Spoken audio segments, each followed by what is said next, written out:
Welcome everyone. This is video number 2 in the refurbishing of the Bridgeport Mill series. Today I'm just going to be stripping the ram area and possibly some of the head, but I've tried a new stripper. I normally use Dad's Easy Spray. I've always had good luck with Dad's Easy Spray. This is quick, clean strip, quick strip. And supposedly you're 15 minutes, we're going to give it a shot. I've set in a timer with my Echo Dot. And it's already started to bubble. It's really cool. This is maybe 3 minutes. There's multiple layers of paint that I'm gonna have to go through, and this will be a good test for this stripper. I don't know, there's some warnings on the back of it with some pretty toxic chemicals. So you wanna use it in a well-ventilated area. My shop had just now kicked off, so I've had the turret of the shop fan blowing over here to keep everything kind of great. But I'm gonna have to open up this door, I think, and turn the AC off in the shop. But before that, just to kind of keep noise down, I just want to show you what I've been doing and give you some pointers. I have stripped a lot of things in my day, and the main thing you want to do, of course, all of your protection, eye protection, gloves. These nitrile gloves are okay, but most strippers will bubble these gloves. So you want to have long sleeves. I don't, but you know, I'm very careful. If maybe for your first time doing this, get all the protection you need to keep this from flicking on you.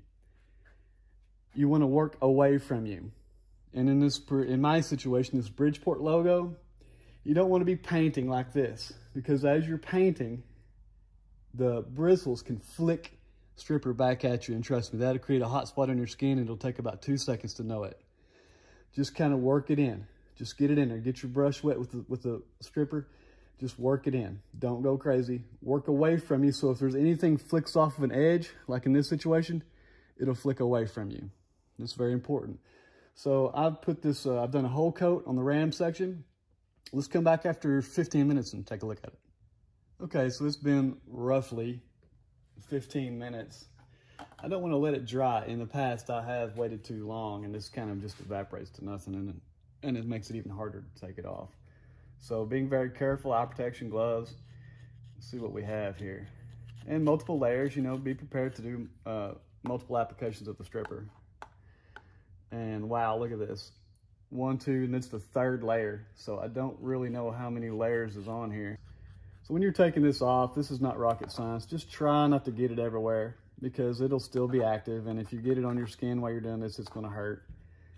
Proper safety apparel would be better. You know, I know I'm kind of telling you what I'm not doing, but that's okay. Just understand it. If you get it on you, it's gonna burn. And it looks like, yeah, man, I was hoping it would take off more in that 15 minutes. And if you put it on thicker, you know, you're gonna have different results too. I just kind of did one kind of pass with the brush. I didn't try to scrub it in after it got to this point. But I'm gonna continue working on this, and I'll come back. It's something I wanted to point out. I'm using a metal scraper. It's nothing special, but metal on metal. Try not to gouge whatever you're working on. If you feel like you're working too hard, well, you just need to apply another coat of paint stripper. And that's where I'm at now in a lot of places. See, like this, I could probably get some of that off if I worked on it. It's just not worth the effort. And yeah, you're gonna paint this back, but any gouging you do, that's just more filler primer that you're gonna have to put on, or just more work, maybe more sanding, you know, after your primer. So don't gouge, just apply more stripper.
Okay, so it's looking pretty good. This is after 4 applications of the stripper. Whatever Bridgeport used in 1965 for their primer leveling compound, is no joke. The stripper has a really hard time with it.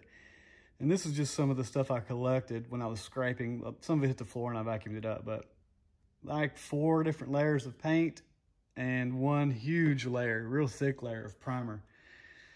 That's gonna be a chore. But anyway, I didn't expect it to be that difficult. A couple more applications and this should be finished.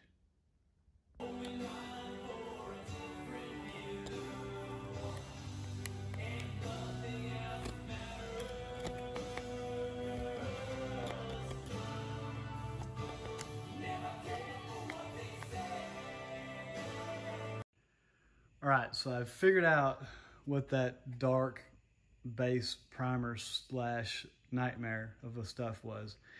It was actually, from what I can tell, based on some research, Bridgeport, when they were making these mills, of course, some of this area was rough out of the casting. As you can see, well, it's all rough. Some places rough, and they grind on some locations.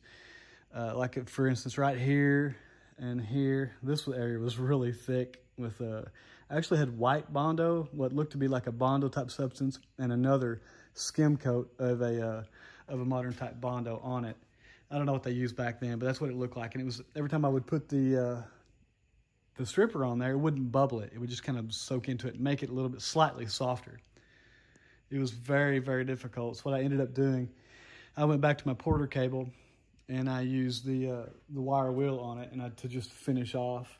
And in locations where it looks really bad, like where they ground it from the factory, I may go back over that with some type of, maybe like some kind of epoxy filler, like Bondo or something like that, and just sand it out. I was really kind of hoping to avoid abrasives, but it looks like I may not be able to. But look how bright the Bridgeport turned out. This area here was so caked with so many layers of paint where I could barely read it. And if you'll notice in this location, I'll move the camera. And if you'll notice in this location right here, the Redford logo actually appeared. So I was kind of surprised. I didn't even know it was there. So yeah, it's looking great. It's down to basically the steel in a couple places. I have some paint left over. I'll probably come back with a Dremel tool and a tiny wire wheel and get all that stuff out. Wire brush of some sort. But yeah, so I've just covered it in WD-40 just to keep it from rusting until I'm ready for the next step. I think I'm gonna go ahead and just strip the entire machine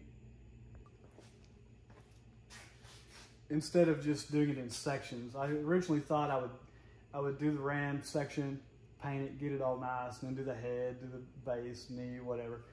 But I think I'm just going to keep up with the system I have going, and I think what I'm going to do is just strip everything down to steel and or cast iron, and what any oxidation I get, I'm just simply going to go back over with a wire wheel.